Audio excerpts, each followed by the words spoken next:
Hello everybody, it's the, what is it, it's the 27th of August today. I don't know where the year is going, I really don't. And, well, it's pretty grim, pretty grey, pretty grotty here at the moment. It was drizzling earlier, but, well, when I got up, it's dried up a bit now.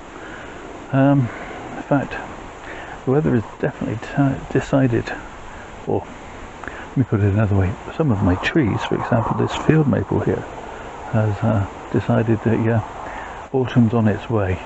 I've noticed a number of trees in the hedgerows are turning, and several of my trees are starting to turn, but not this apple tree that we're concentrating on today.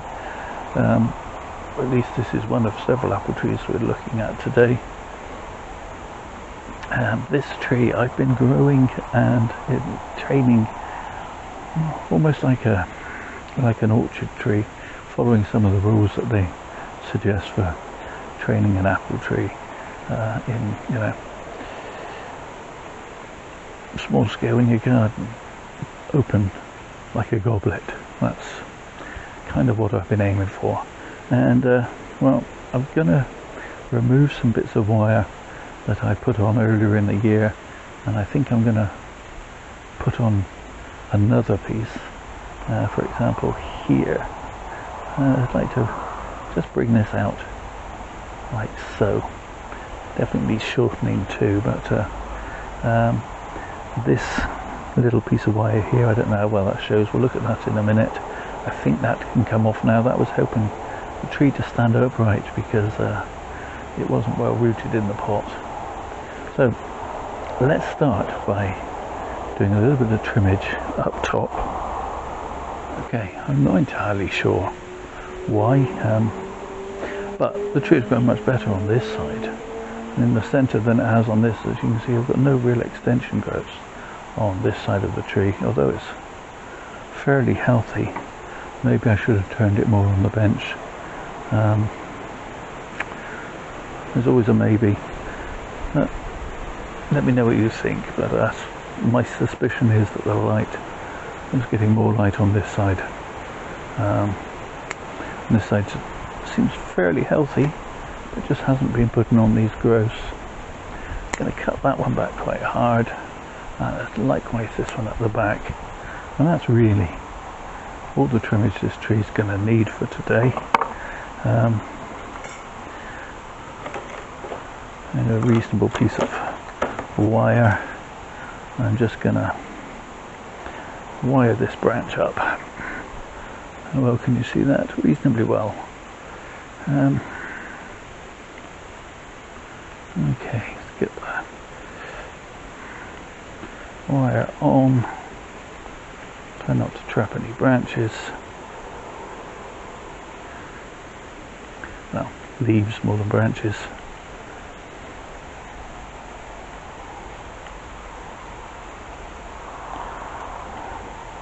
And then I can just a little bit of movement there, like so. Yeah, that pleases my eye more than it did before, so that's achieved its aim. Okay, so I've got a bit of wire back here which has been holding this branch in place. That can come off.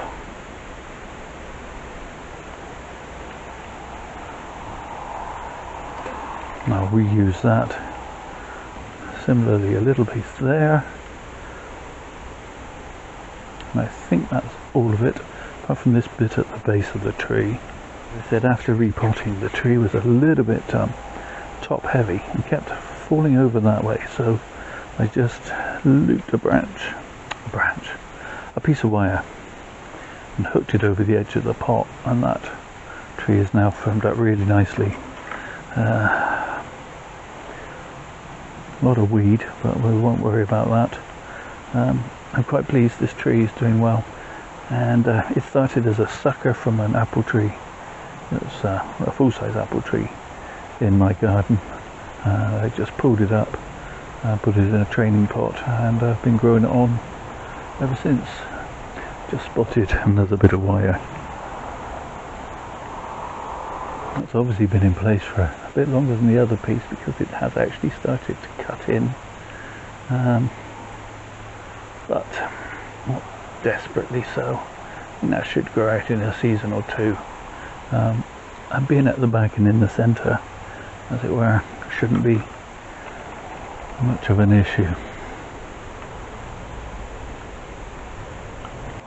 Looking at it again from the front, and I'm noticing, well, now I've wired this branch, that this branch is kind of interfering with the view of that. And I'm wondering whether I could just pull that down slightly. So I wonder if I can reuse this green piece of wire to hook under there. Will it be strong enough for that hook to hold? I think so. No, not quite.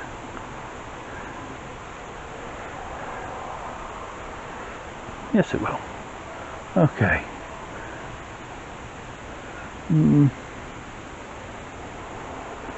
Yeah, there will be a little bit of bounce back once that wire comes off in the spring, but I think that'll hold it for now. And let's give you a quick 360 with the drinks can in for scale. All in all, for a couple of seasons work and a free tree to boot, I'm quite pleased with that.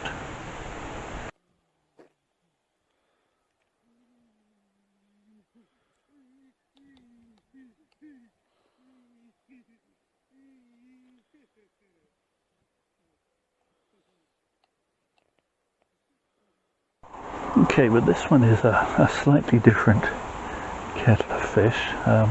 It comes from the same source as the last one, a sucker from an existing apple tree. It's an eating apple, and I have no idea of the variety. It was here when we moved into the house over 30 years ago. Obviously a dwarf because it's only about 12 foot tall now. But these came from the rootstocks, probably not a dwarf and probably not an eating apple. This is styled more along the lines of an old apple tree that's well, past its prime, shall we say.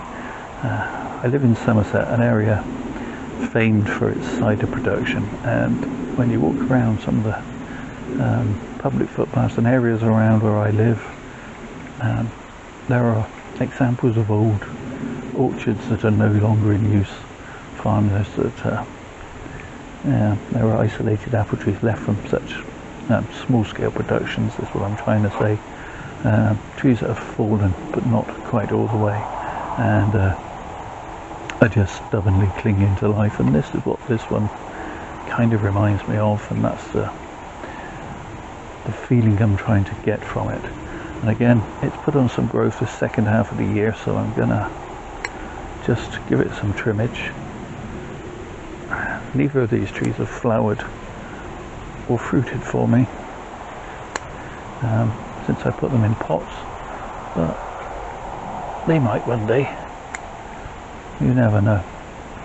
If they do, I'll be sure to post it.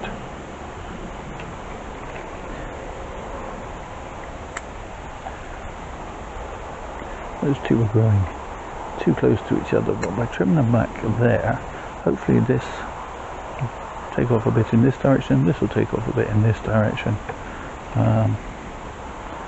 Yeah, that's the plan.